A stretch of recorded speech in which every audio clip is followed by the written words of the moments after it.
Nagtatrabaho ka ng todo, pero bakit parang laging kulang? Paano kung magkasakit ka bukas? May ipon ka ba? May protection ba ang pamilya mo?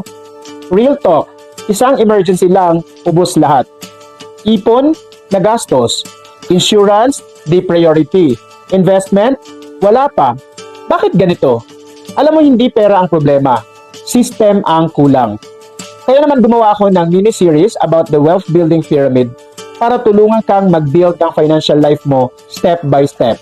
Simpleng paliwanag, real talk lang, at bali 4 major topics ang ating pag-uusapan, from protection to savings to investments hanggang legacy.